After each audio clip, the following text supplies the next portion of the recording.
तीन व्रत होते हैं।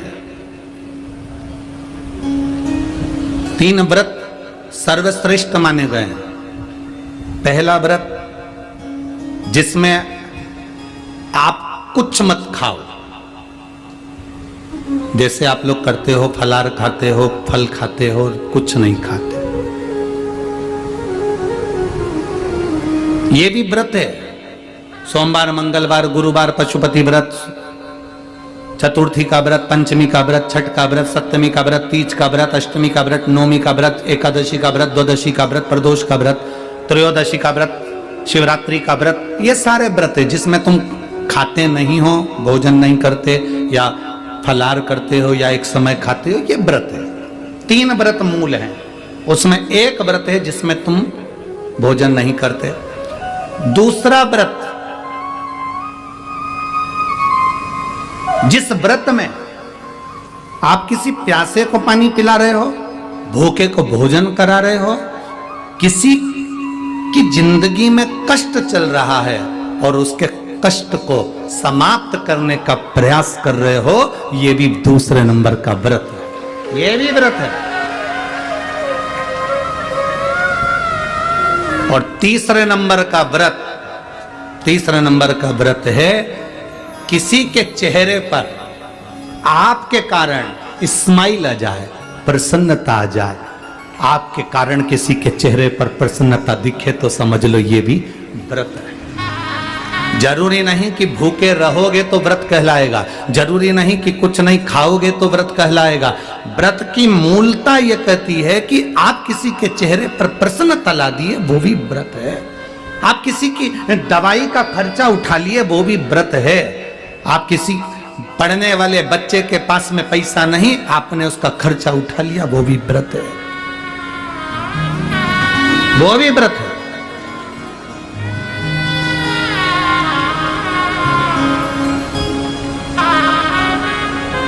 आप लोग जो विठले सेवा समिति को जो दान देते हो ना, कभी एक बार मौका लगे आपका तो सीहोर आकर एक रजिस्टर हमारे सीहोर में रखा रहता है कार्यालय पर, उसको देखना।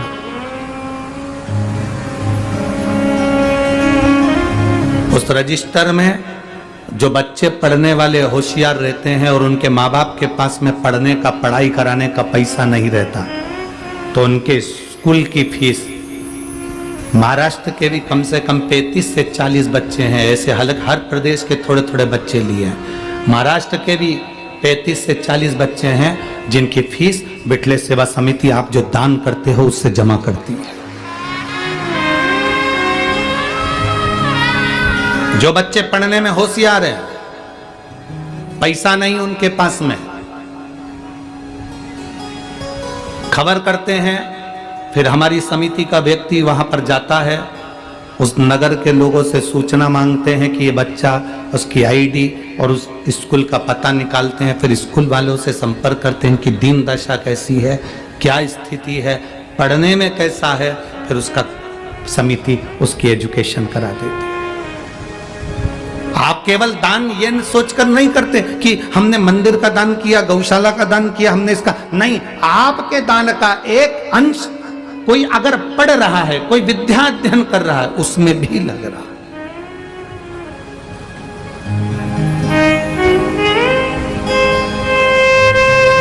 इसीलिए हम आप लोगों को बार बार कहते हैं कि आपने अगर 1 रुपया भी विठले सेवा समिति को दिया है, 3 दान करो तो 25 बार जाकर देखो। 3 दान कौन से? पहले नंबर पर कन्यादान। कन्यादान करा है तो बेटी के घर पर जाकर देखना कि तुम्हारी बेटी सुखी है कि नहीं, कहीं बेटी को दुख तो नहीं है। दूसरे नंबर पर गौदान, गाय अगर किसी ब्राह्मण को दी है तो उसके दरवाजे पर जाकर देखो कि गौ माता की सेवा सही हो रही है कि नहीं हो रही, वरना मालूम पड़े कि गाय ने जब तक दूध दिया तब तक तो रखी, फिर मालूम पड़े कसाई के घर बेच दी। 3 दान हमेशा जाकर देखना चाहिए। पहले नंबर पर बेटी का कन्यादान करो तो कन्यादान करी हुई बेटी को जरूर जाकर देखो कि बेटी को दुख तो नहीं है। दूसरे नंबर पर गौदान, गौदान करने के बाद जाकर देखो कि गाय को सब व्यवस्था है कि नहीं, उसको चारा मिल रहा है कि नहीं, उसको पानी मिल रहा है कि नहीं मिल रहा। मालूम पड़े दूध के चक्कर में कोई लेकर चले गया, तुमने गौदान कर दिया अपने दादा परदादा के नाम से, और मालूम पड़े गाय दुखी है तो हमको दुख होगा। तीसरे नंबर पर लक्ष्मी का दान, तुमने जो दान करा है पैसे का 1 रुपया भी अगर समिति को या किसी को दिया आए, वहां जाकर देखो कि तुम्हारा धन सही जगह लग रहा है कि नहीं लग रहा, हजारों लोग भोजन कर रहे हैं कि नहीं कर रहे हैं, वो सही स्थान पर लगा कि नहीं लगा। मालूम पड़े कटोरे में भिखारी ने पैसा लिया, शाम को जाकर मदिरा में लगा दिया, मांसाहार में लगा दिया, जुए में लगा दिया, वेश्यावृत्ति में लगा दिया, वो दान करने से कोई मतलब नहीं, उस दान का कोई मतलब नहीं। बेटी का दान करो तो 50 बार पहले जाकर देखो बेटी सुखी है कि नहीं, गौ का दान करो तो गौ माता को जाकर देखो गौ माता सुखी है कि नहीं।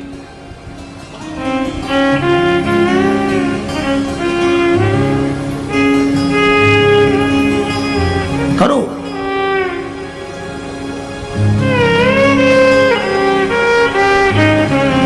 भजन करो,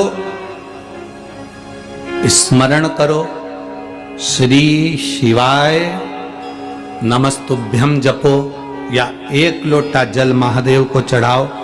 यह मत देखना कि दुनिया को अच्छा लगा कि नहीं लगा, दुनिया ने क्या कहा उससे मतलब मत रखना। जल चढ़ाओ तो ये देखना कि अपने दिल को सुकून मिल रहा है कि नहीं मिल रहा, अपने आप में हमको अच्छा लग रहा है कि नहीं लग रहा। मैं कथा में बैठी हूँ, कथा सुन रही हूँ, मेरे दिल को अच्छा लग रहा है कि नहीं लग रहा। आग लगे बस्ती में अपन रहो, अपने को अच्छा लग रहा है कि नहीं लग रहा वो सोचो। हम क्या सोचते हैं, सबसे पहले तैयार होकर आते हैं तो पूछते हैं मैं कैसी लग रही, और कहीं का कह दे ऐसी लग रही जैसे हरी घास में भैंस चल रही, तो कितना बुरा लगेगा। हमें नहीं पूछना कि हम कैसे लग रहे हैं, अपने को अच्छा लग रहा है ना, मैंने जो वस्त्र पहना मुझे अच्छा लग रहा है ना, मैंने जो धारण करा मुझे अच्छा लग रहा है ना। दुनिया की आदत होती है, जीन्स पहनोगे कोई नहीं टोकेगा, फटी हुई जीन्स पहनोगे, अरे बोलते जाओ जम के, कोई नहीं ठोकेगा, क्योंकि उनको मालूम है फैशन है। टी शर्ट पहनोगे कोई नहीं टोकेगा, वो क्या बोलते हैं इतना कट वाला आधा बरमुंडा चड्डा पहनोगे कोई नहीं टोकेगा।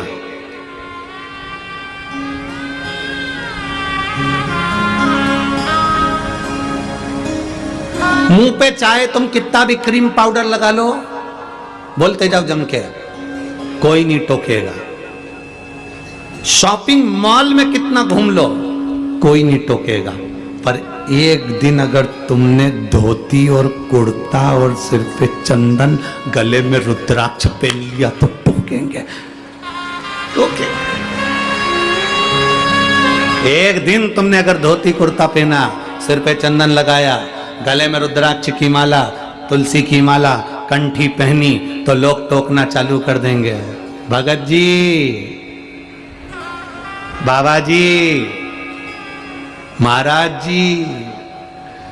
फिर लोग कहेंगे ये तो देखा देखी कर रहा, ये तो ढोंग कर रहा, ये तो प्रपंच कर रहा है। जीन्स पहने तो किसी ने नहीं कहा कि तुम ढोंग कर रहे हो, टी शर्ट पहने तो किसी ने नहीं कहा कि तुम प्रपंच कर रहे हो, बाल कटवा लिए तो कोई ने नहीं कहा कि तुमने क्या करा, पर तुमने जिस दिन धोती कुर्ता पहना, जिस दिन तुमने मस्तक पर तिलक लगाया, जिस दिन तुमने चोटी बढ़ाई, जिस दिन तुमने यज्ञोपवीत धारण करा, जिस दिन तुमने गले में रुद्राक्ष पहनना चालू करा, जिस दिन तुमने गले में तुलसी की माला पहनना चालू करी, उस दिन दुनिया के लोग टोकना चालू कर देंगे, ये बाबा जी बन जाएगा, ये तो पंडित जी बन गया, ये तो विद्वान बन गया, ये तो अपने आप को ऐसा बन गया, ये तो ढोंग कर रहा है, ये तो प्रपंच कर रहा है, ये तो ऐसा कलर भगवा कलर का कपड़ा धारण कर लिया। बस क्योंकि दुनिया के लोगों की आदत है सनातन धर्म पर उंगली उठाने की, दुनिया की आदत। आप बेकार जगह जाओगे कोई नहीं टोकेगा, आप मदिरा की दुकान पर जाओगे कोई नहीं टोकेगा, आप गलत जगह पर बैठोगे कोई नहीं टोकेगा, अच्छी जगह पर बैठोगे टोकेंगे। सुंदरकांड में जाकर बैठ जाओ टोकेंगे, सुंदरकांड में बैठने में भी शर्म आती है, मालूम लोग क्या कहेंगे, वहां पर भी शर्म। भजन में बैठोगे तो लोग क्या कहेंगे, आधे से ज्यादा लोग तो शिव महापुराण में इसलिए नहीं पहुंचते, लोग क्या कहेंगे। ये भी बैठी थी कथा में, ये भी